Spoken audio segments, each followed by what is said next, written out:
Hi, welcome to episode 365 of The Corner of Knit and Tea. My name is Laura. I'm also known as Fluffy Kira on Instagram and Twitter. I blog over at thecornerofknitandtea.com, and that's where this episode and every episode show notes will be. And I have an Etsy shop full of handspun yarn and my knitting patterns. Hi, how are you? I hope you're doing well. It is Monday, February 14th, which is Valentine's Day here in the States. My husband and I don't make a huge deal out of it, but we always have dinner at the very same restaurant, so we're gonna get food from there this evening. And we actually have continued to celebrate with their meals during the pandemic, even if we haven't gone in person. Well, I guess we've gone to pick up takeout, but we are going to celebrate with that. Otherwise, we just kind of exchange cards, and otherwise it's a pretty quiet day for us. Of course, it is a Monday, so I have plenty to be doing at work and the podcast and lots of knitting to do. So lots of fun things going on. I hope that you had a wonderful weekend. This past weekend, I participated in the Knit for Food Knit-a-thon. The effort, spearheaded by Laura Nelkin of Laura Nelkin Designs, is a 12-hour knit-a-thon, the purpose of which is to raise money for 4 outstanding food causes here in the United States. We raised money for Meals on Wheels, Team No Kid Hungry, Feeding America, and World Central Kitchen.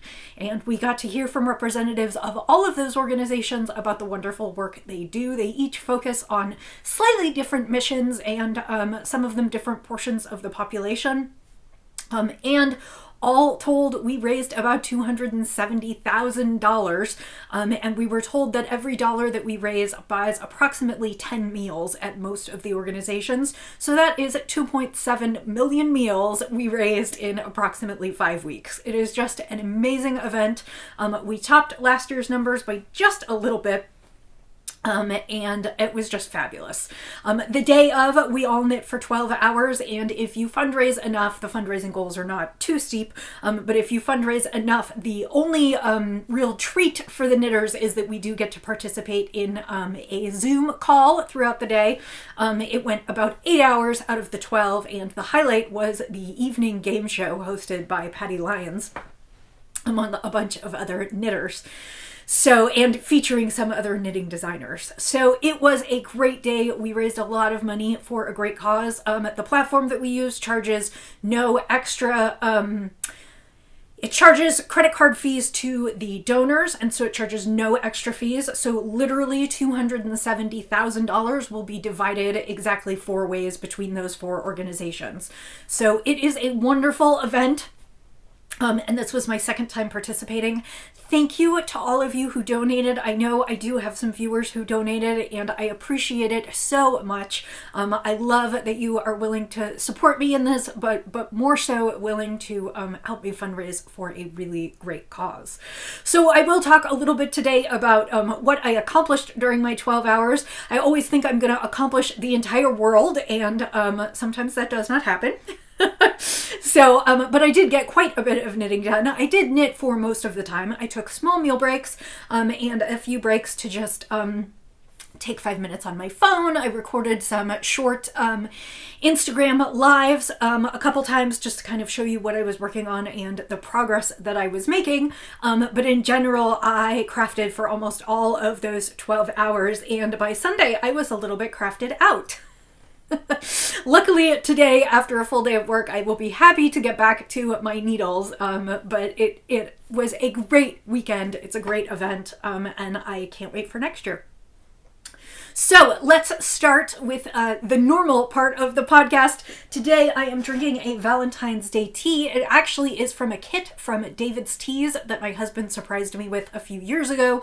In general, we don't really do gifts on Valentine's Day, but he ordered me, I think it was 8 little teas from David's Tea, all Valentine's themed, and I'm still drinking them. Today I'm drinking Read My Lips from David's Tea. You can see they came in these cute canisters. I actually just finished this one. This one was a black tea with some chocolate. It had some lips sprinkles in it, so it's got just a touch of sweetness. I think I saw in there were a few peppercorns, and this one has just a little bit of a bite at the finish. So I think it's supposed to be kind of like a spicy black. So, which, you know, I do love spicy teas. So I'm drinking that today in my Jenny the Potter knitting mug. I pulled this one out and used it on Saturday for the Knitathon and decided I'd use it again today. So happy Valentine's Day, and I hope you're enjoying a warm beverage of something sweet.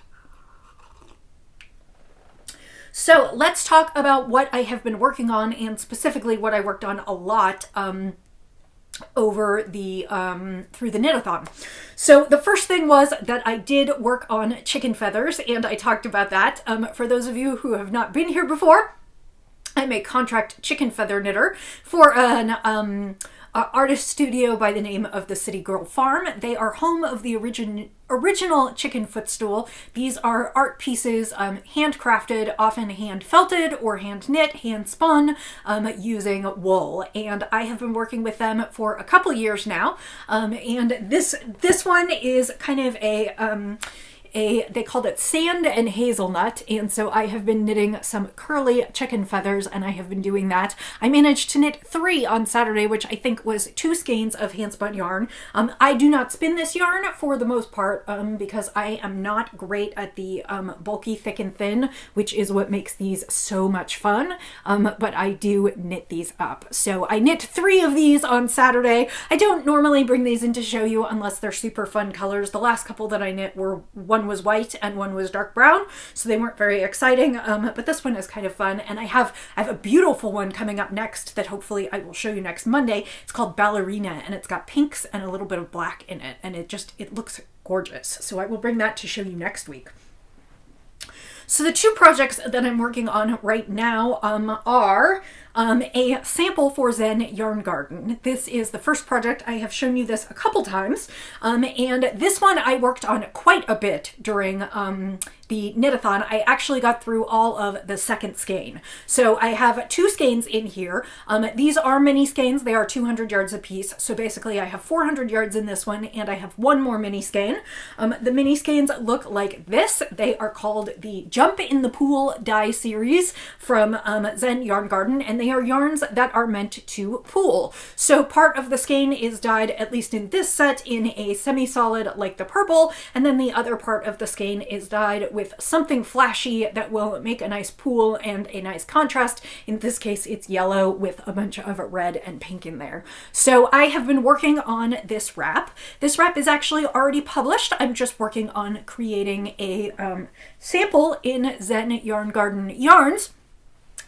So this is the Crosshatch Wrap, and it is by Shayna Billow, and this is what it looks like. So basically it is a yarn-led pooling project, which is you are knitting, and then when you get to the flashy colors, you are doing something that looks like a crosshatch stitch. So it's pretty simple. It's, as we were talking on a tutorial the other night, you have to get comfortable with kind of reading your knitting and just doing whatever, whenever. So there is kind of a basic, there's a certain number of stitches, and I am knitting on the bias, but basically you have to get comfortable with just pooling whenever that color comes up, and sometimes it creates lots of overlap, and sometimes it creates just one, and every so often I have broken the yarn to sort of make things be a little bit more random, so I don't just get a huge pooling section right here that just keeps going and going and going.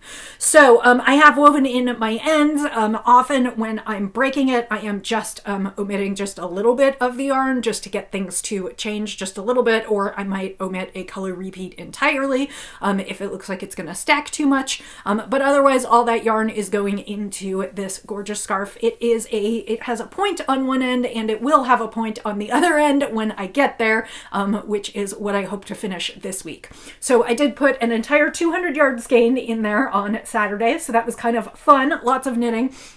And like I said, I have one skein to go. I'll wind this up and probably start tonight. So that is the project that's on the needles. Again, that's the Crosshatch Wrap by Shayna Billow. There are some Jump in the Pool colorways at Zen Yarn Garden if you are interested in purchasing. There will be kits for this shawl, or I guess they're just 3 skein kits. They're called a gradient trio, even though it's just 3 of the same. And so they are already there for that. And then we are going to be doing a tutorial on this coming up in March. Shayna will come to Zen Yarn Garden's Tutorial Tuesdays, and she'll be talking about this in March and demonstrating how to do the stitch. So that is one of the projects on my needles. The other project, and I made great progress on this week, I'm really happy with this, is my Color Affection shawl. And that is a pattern by Vera Valimaki. And I am knitting it for my aunt, and I am using some really gorgeous colors of yarn. The first is this skein from Treasure Goddess. It's called Pieces of 8, and it is her Sparkle Toes, which means it has a little bit of stellina in it. It's just a pale gray. It's really beautiful. It's a tonal. The second 2 colorways are from Toil and Trouble. They were part of a special order this past fall, and they were Addams Family inspired colorways, both of them talking about Morticia, and 2 gorgeous purples. And so these are the 3 colors that I have put together for my Color Affection wrap. The last 2 times I've spoken to you, I only had that tiny little bit up at the top, which was just in the gray portion done.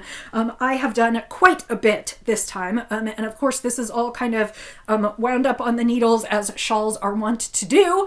But before the Knitathon started, I actually finished the second section in the shawl, which is the section that has the 2 color stripes. So this is the second section, and I have the lavender and the gray, and it's just a semicircle with the 2 color stripes.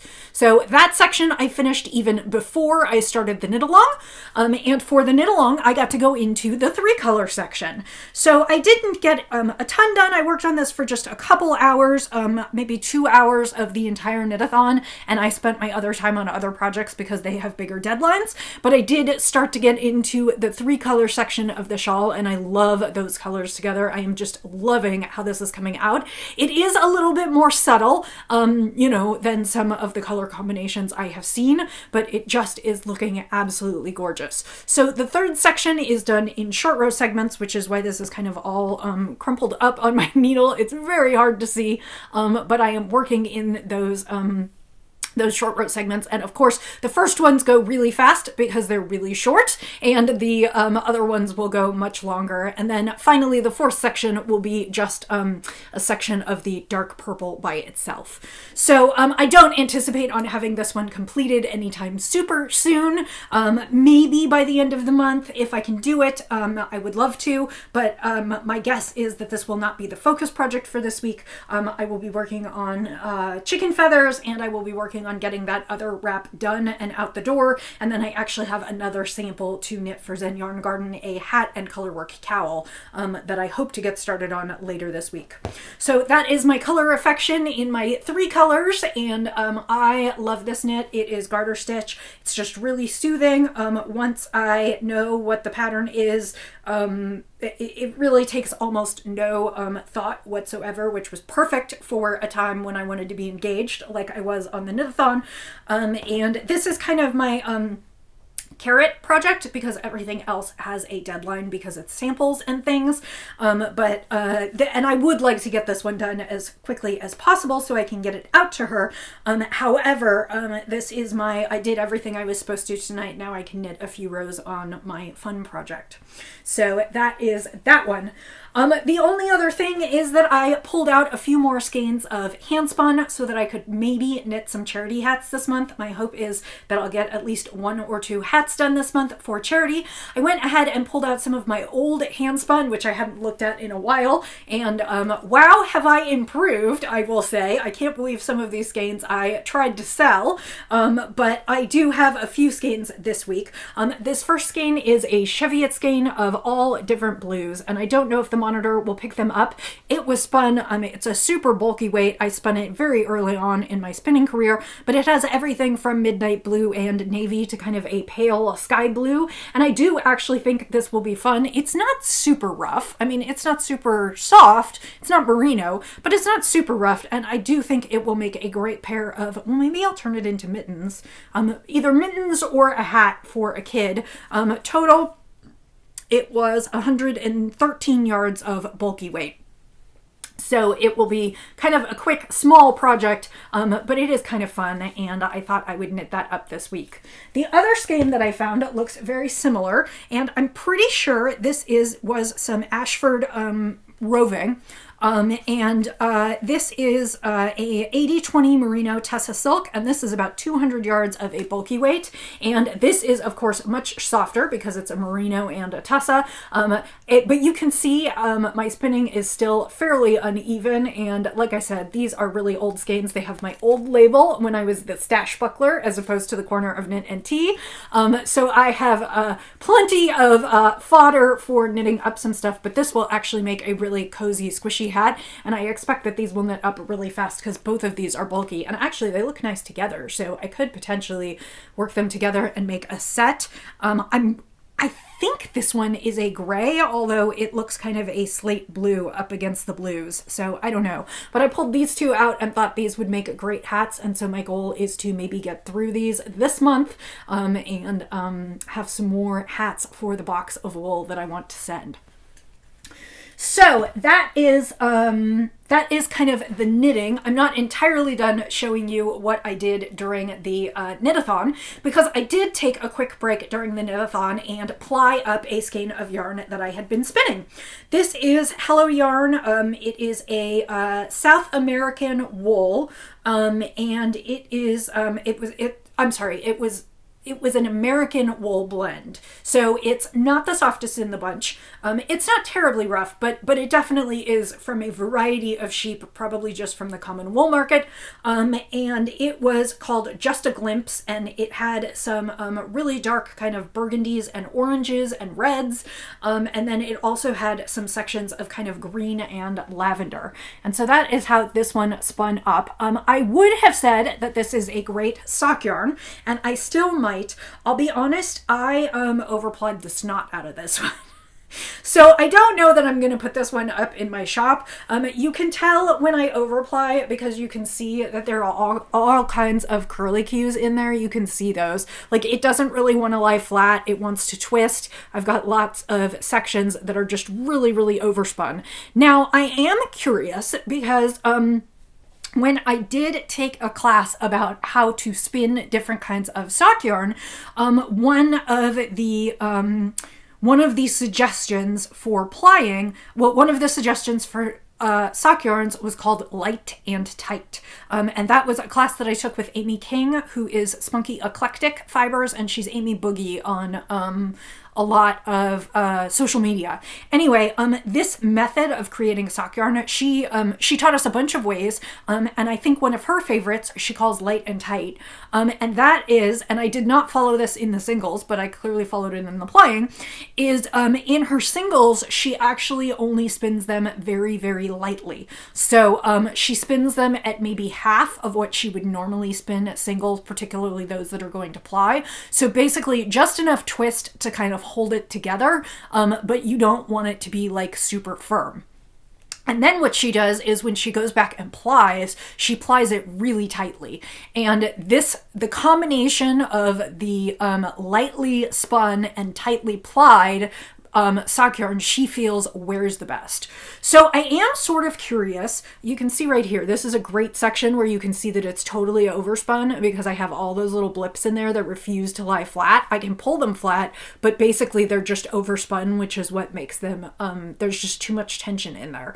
Now I could have gone back through and run this back through the wheel the other way to remove some of the ply. I did not do that. I just washed it and set it as is. I still could do that if I wanted to. But actually what I'm thinking of doing is I'm thinking of knitting myself a pair of socks in this sock yarn, and seeing how they wear. I will say it is a little bit crunchy. It's not super soft, which is part of the reason that I don't think I want to put it up in my shop, because it is overplied, and it's not boat rope, but it's definitely not super, it was not super soft to begin with, but it's definitely not, it gets a little bit crunchy when you overply. It just really adds a little too much tension to the yarn.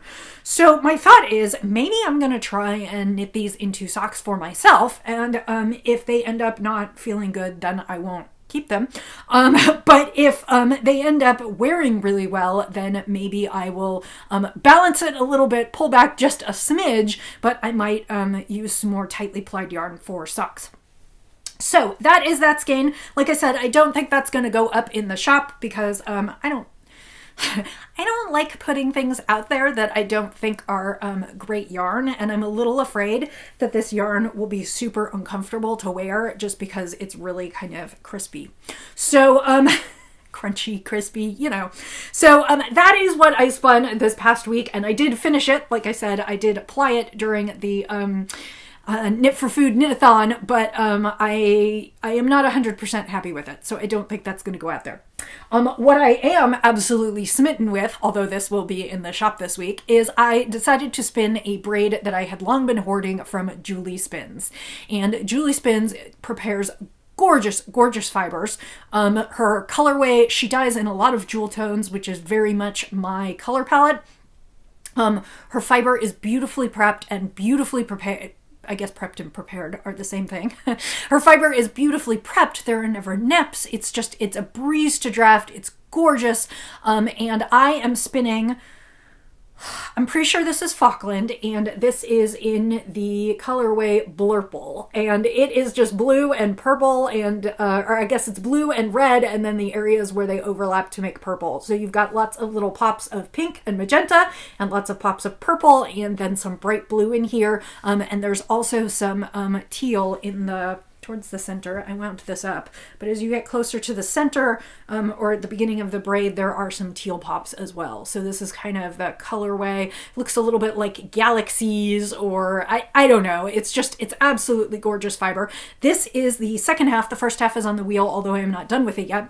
The other thing that I love about Julie Spins is all of her braids are over 4 ounces. Most of her braids end up being 5 to 6 ounces, which I really love because you can get a slightly larger skein of yarn, which means you can work on slightly larger projects. Generally, I end up spinning about 350 yards per 4 ounces, so that is not quite enough for a shawl, but with 6 ounces I think I'll get it up to 500 some odd ounces, or 500 some odd yards, which is really enough for a shawl or something else. And her fibers are super soft and can be worn close to the skin. So that is what I'm working on this week. Since it is 6 ounces, I don't know for sure if I will have it finished and plied by the time I speak to you next, but this will be going up into the shop in the next week or two, and it is really stunning. Yeah. So I think that's about all I have for you today. I hope that you had a great weekend. If you participated in the Knit for Food-a-thon, or again, if you donated, thank you so much. It was a blast, and I can't wait to do it again next year. Otherwise, I hope you had a lovely weekend. Today, I hope you have a chance to do something a little special, even if you don't have a Valentine to celebrate with. Celebrate yourself and enjoy some chocolate, or you can wait till tomorrow and the unofficial half-price chocolate day, and stock up on some of the leftovers. I hope that you have a wonderful week ahead, that you have some time for crafty endeavors, and I will say, as I always do, happy knitting, happy spinning, happy sipping, and I'll see you next time. Bye.